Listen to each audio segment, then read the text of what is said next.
Hey YouTubies, how you doing today? Got a little something going. I hear stuff through the grapevine all the time, guys. Uh, how good it is, I don't know. But we like to experiment. So, anyway, do you see the new beetle? Not beetle, Varroa, Varroa like mite that's heading our way. Multiplies 2 or 3 times faster than a Varroa mite. Carries more viruses than a Varroa mite, and our therapy so far for Varroa mite, they say they don't work on this new trypanoid. I don't know what, I can't even pronounce the damn thing. I don't know why they just don't call it a turd mite and get it over with, the dangerous turd mite. But they say if it hits the U.S., it's across the pond right now. I talked to a commercial guy the other day. He said, I would not be surprised at all that University of Florida is not studying that mite and growing that mite in a lab right now to figure out what they're going to do with it and how to kill it, how to control it, and all that. But he said if it hits our shoreline, yeah, it will be devastating and probably put everyone in the beekeeping world out of business. Yeah. So I don't know what's putting me out of business right now, but it just seems like it's never ending, Prestivo. Yeah.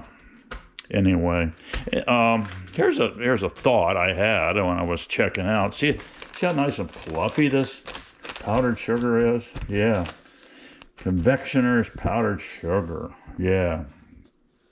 I asked the girl at checkout, I said, could I use this, ma'am? I said, fluffy, nice and fluffy. Could I use this as ass crack powder? I'm getting low on Gold Bond. I was just wondering if I could use, or baby powder, but I usually use Gold Bond. I like that little menthol feel. She says, I said, could I use this for ass crack powder? She said, sir, I got a little eye roll on that one, guys. And she says, and then she got serious because she saw my face and she knew I was serious, right? And she says, sir, I don't know if I would try that because once that powder hits your body heat and it starts to melt, you're going to have a very sticky ass crack. And I got thinking about that one, and this might be good for Booty Jet if he ever goes into gay bars that I'm sure he ventures into a lot. This might help him. This powdered sugar, I may have come up with something here, guys. This powdered sugar may keep his butt cheeks, stuck together to where he doesn't get penetrated at a gay bar, okay? I mean, it's just a thought. I don't know if it's true or not or what. It's just stuff I hear out there. Okay, what we're doing today, every time I go out, guys, I got hives checking out. I had a nice colony out there. I had made up three nuke, walk-away nooks. I took over to my better bee yard over here where I got some good queen mating going on over here, have for years. And out of the 3 that I made up, one made it. At a laying queen. I brought her back down and put her on the waterfront. All right, set her right on the end of the stand.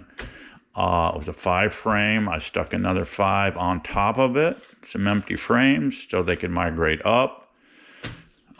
They started drawing comb, and then here comes the black bear. Yeah, and he bitch slapped all my hives. And that one there, he started ripping frames out of it. I put some nice juicy brood in there that he wanted. And ate some of that. And I had one of the Swedish sponges in there. Looked like he took a bite out of that. I hope I cauterized his vocal cords, but who knows. He came back the next night. John had the cam set up on the bird feeder. The bird feeder was actually helped bringing him in because he was sitting there batting that bird feeder around and knocking seed on the ground, eating that. And then he says, oh, looky here, our beehives. Let me just go ahead and destroy this guy's beehive. So then he did that. Yeah, and the bees came out of this box. There was some inside the box. Apparently there was enough pheromone smell in there. A lot of them, bees went up in there. He pulled all the frames out of the boxes. And then I look over, and stands, you know, as you've seen my stands, I jack them up on concrete block. And I turn the cells horizontally, so you have open cells, so I have flat surfaces top and bottom, so I can stack brick blocks and this and that. So that open cell on the very bottom was just slap cram full of bees that filled the entire cell block chamber. And so I carefully had to break the whole stand down so I can get to that bottom block. And I picked it up and carefully took it over and shook them in a box. And then I loaded everything up, brought it back here to base camp, and I stuck it on the end down there. I was standing on the very end down there, set it on the end, and I set a feeder jar on it. I flipped the switch to autopilot. And I came back, and they were drinking syrup like crazy. I went back and looked in there, and it looked like they were depleting. What the heck's going on here, you know? And yesterday I went out and rifled through my hives, because this coming Thursday is a new moon. I was going to do some splitting. Out of 4 colonies out here, guys, you think I can have enough stuff to split up and make resources and make more? No. So all I'm going to do is keep trying these little tricks and monitoring. I hope to get out here. Of course, today it's going to be 110 heat index. I don't think I'm going to. I think I might have to mow the friggin' sit in the mower seat for 2 hours and knock down all these weeds here I got. So I don't even know if I'm going in the hives today, but when I do go back in, I'm going to put this, the plan is to, now again, I'm hearing through the grapevine, got this tip from a commercial beekeeper. Him and I talked quite a bit. And I don't have permission to put his name out there, so I won't. But anyway, 1 cup, I'm going to dump it in this bowl right here. I bought 2 bags, I bought 4 pounds. I'm going to take 1 cup and I'm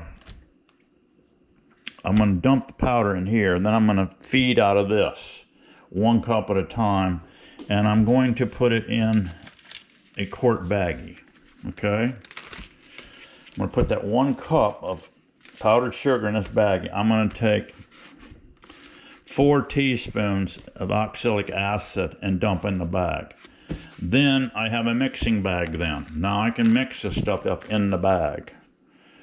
And I can sprinkle this. The man told me he's having good luck with it. Okay, so I've used powdered sugar in the past. Sprinkle it all over. You see it out on YouTube a lot. And the theory there is the bees start getting a sticky ass crack. No, I made that one up. You get powdered sugar all over the bees, and then the bees start cleaning themselves, and in doing so, they run into mites, and they pinch the mites off, and they clean them up. Then they drop through your screen bottom board and out and hit the ground. Now, they claim when mites hit the ground, they don't want to come back up. I don't know. Again, I'm just run on hearsay. I'm not a professional on anything. No, I'm not a professional on anything. So whatever you hear from Steve-O, just let it go in one ear, let it massage around in your gray matter. And if you're like an AOC, you have nothing but little small bats flying around in the there's no gray matter there. It's just little bats bouncing off the walls up in the skull. But anyway, so this is something we can try. So I'll take the 1 cup baggie here, see, and I'll go out, crack the hive open, we'll sprinkle it over the top of the hive, give them a puff of smoke, go in there and sprinkle this stuff over, put the lid back on her, and walk away. The Swedish sponges, I don't know. I don't know what they're doing in there. Looks like they're just greasing bees up to me. Looked a little greasy. I went in there. They were doing fine. Like I said, this little colony had a thing on. I lifted the lid up. I smelled the dead horse. I'm going, what the heck? I looked at the bottom. There is 2 inches of dead bees, guys, on the friggin' screen on the bottom. And then there was a honey frame on one end, just about a full, deep honey frame. It looks slimy as heck. Oh, so aggravating, guys, so aggravating. And this one commercial guy I talked to, he said if that mite hits the USA, he said it may put all of us out of business. Now, I said, who's bringing in this crap? Who's starting this crap? He said, we think China. Well, surprise, surprise. They don't like the competition, guys, and they know we can kick their ass in the bee game because we have a lot of resources here. All the different crops we can get, clover, this and that, on and on. They don't like that. What do they got? They got tallow. I guess they got a lot of tallow in China. I'm guessing it makes a pretty good honey. I don't know. But anyway, that's what we're dealing with. And they would love to see us out of business, you know. What a cool way to do this. Just do a biological terrorism attack on the USA. That right there, Mr. Trump, needs to be investigated. And let's go ahead and tariff their shorts completely off if this is the case.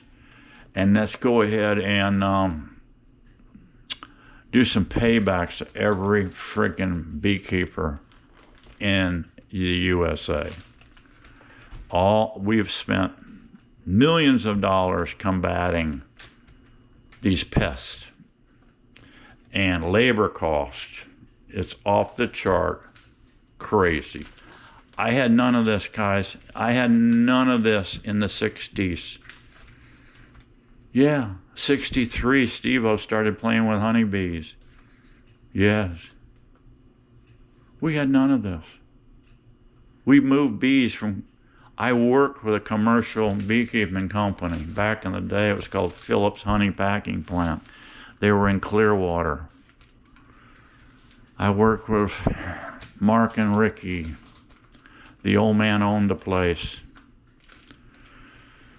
We just moved bees and made honey. That's all we did. We didn't play all these stupid pest games. And all these pests came out of Asia. Well, the African hive beetle came from Africa. But let's throw it in the mix with the varroa mite, okay? And then let's just airdrop this stuff into the USA and kick the American beekeeper ass. So whoever's doing this is doing it quite nicely. I'm sitting out here. I go out. I talked to a commercial guy the other day. He says, I go out. I'm, let's say, a group of 40 or 50 hives. I'll go out a week later, and there'll be 30, 40, 50 dead hives. He said, well, they just crash within the colony, like this one did here the other day. I had a couple inches of dead bees in the bottom of the box. Absolutely sick. This is sick. And your jolly happy mood, guys, goes down to, what the hell am I doing pouring money into this rat hole? You know, that's you got to ask yourself, why am I pouring money in a rat hole? We're not getting anything back. And then you got a secretary going, Steve-O, show me the money. So I'm struggling on. I'm, thinking about quitting, but then again, I'll always listen in the back of my mind that Navy SEAL. The Navy SEALs go through absolutely hell on earth, physical conditioning. And 90% of them don't make it, because 90% of people, let's face it, are candy asses. And so I got to listen in the back of my mind, this Navy SEAL, he said, you know, you'll get to the point when you're doing this training, you're going to quit. And the instructor, you're sitting there laying in freezing water, and you're freezing to death and shaking like a dog pooping a peach seed. And the drill instructor said, oh, by the way, how you doing? You don't look good. Okay, well, what I've got for you is coffee, hot coffee, with all the fixings and some donuts right over there. If you'd like to just stop right now and go get you some hot coffee and some donuts, you can do it. But he says, you don't do that. He said, you don't quit. You don't quit. What you do is you tell yourself, I'm going to quit tomorrow. So that's what I've been doing, guys. I'm going to keep telling myself, I've had all this bullshit that I can stand, but I'm not going to quit today. I'm going to quit tomorrow. And then when tomorrow comes, you say, this is no better today than it was yesterday. But I'm going to go ahead and not quit today. I'm going to quit tomorrow. So that's it, guys. That's your tip of the day from old Steve-O. Now, whether the tip on the, you know, powdering your ass with convection sugar, you know, unless you're a booty jet, I wouldn't do that. No, I'm just, you know, I was thinking about it, but the girl at the checkout counter said, no, sir, I don't think I'd go with that one. I said, okay, ma'am, I sure appreciate your help. And so I'm sure appreciate you guys for checking in today. And God bless you coming over to Steve-O's channel. Let's pray for Steve-O. Let's pray for production in honey boxes. I don't know where this is going, but it just seems like every time I go out here, things are crashing. But we got to keep getting it on, and you guys keep getting it on. I'll see you real soon. Bye-bye.